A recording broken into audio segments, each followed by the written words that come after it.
Bonjour tout le monde, j'espère que vous allez bien. Mon nom est Maxime Boilard. Je fais du coaching d'équipe, puis je donne des conférences depuis une quinzaine d'années.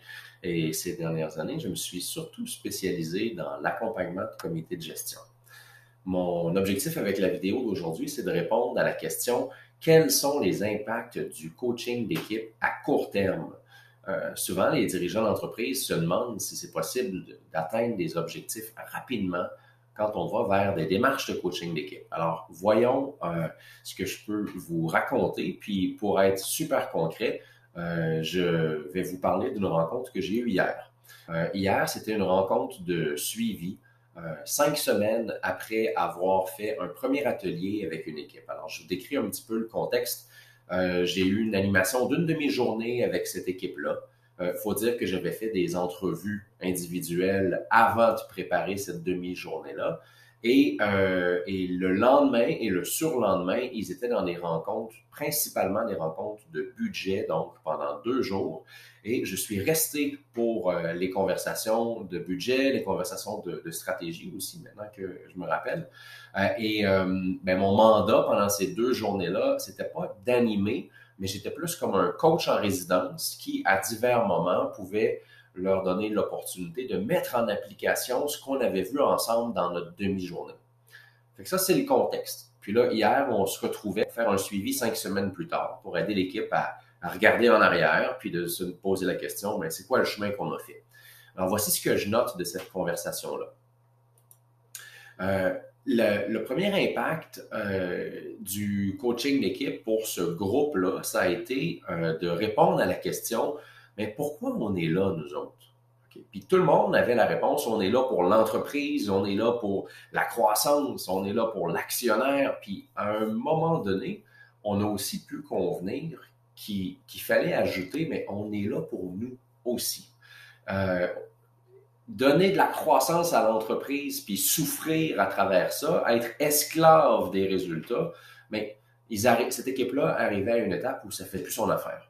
Fait que cet élément-là était clé parce que on a pu dire, ben, si on est là pour le bien commun, on est là dans le bien commun.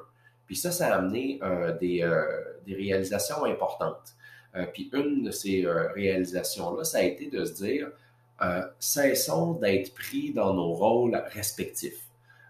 Et d'arriver donc à voir le rôle comme un costume que je peux mettre pour contribuer, puis arriver aussi à le voir comme un costume que je peux enlever pour contribuer. Et ici, ça a donné deux résultats super intéressants. Le premier, c'est réduire la territorialité. Donc, arriver à avoir des conversations où on est plus défensif quand on est directement concerné. Donc, plus d'ouverture, plus de fluidité dans les relations. Pendant le lac à l'épaule, mais depuis, 5 semaines plus tard, les gens sont capables de dire que ça a perduré. Et on a pu prendre une posture d'apprentissage. Donc, pendant les conversations de budget, ils ont été invités à se mettre, en fait, que les gens dont on n'était pas en train de parler de l'expertise devaient parler de l'expertise de l'autre. Donc, différentes personnes qui n'ont pas d'expertise en marketing ont dû présenter des résultats de marketing. Donc, si on est là pour le bien commun, si on veut être solidaire, il faut qu'on soit meilleur dans l'expertise de nos collègues parce que ça nous concerne, on est dans la même équipe. Avoir du fun en coupant le budget. Celle-là, je trouve qu'elle est pas mal le fun, justement. C'est quelque chose qui a été dit. Puis, je veux juste être clair, il n'y a personne qui aime se faire enlever des moyens au niveau financier. Toutefois, l'équipe était tellement fière de la manière dont elle s'est comportée en n'étant pas territoriale, en allant au fond des conversations, chacun pouvait exprimer donc les effets sur lui de si on coupait, si on prenait telle ou telle décision, ce qui fait qu'à la sortie, les gens se sont dit: hey, c'est la première fois qu'on est bien ensemble quand on doit s'enlever des ressources. Puis ça, ben, c'est le fun.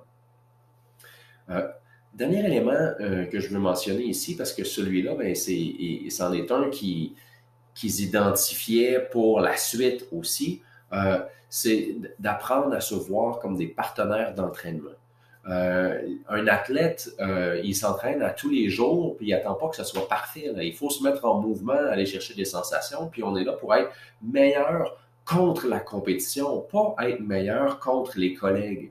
Donc, on est ensemble, on est là pour s'entraîner, on est là pour se pratiquer.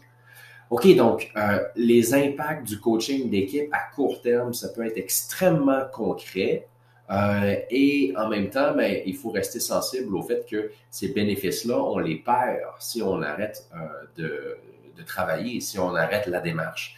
Alors, je souhaitais donc vous donner comme un résumé de ce que ça peut donner en 5 semaines de travail. Voilà.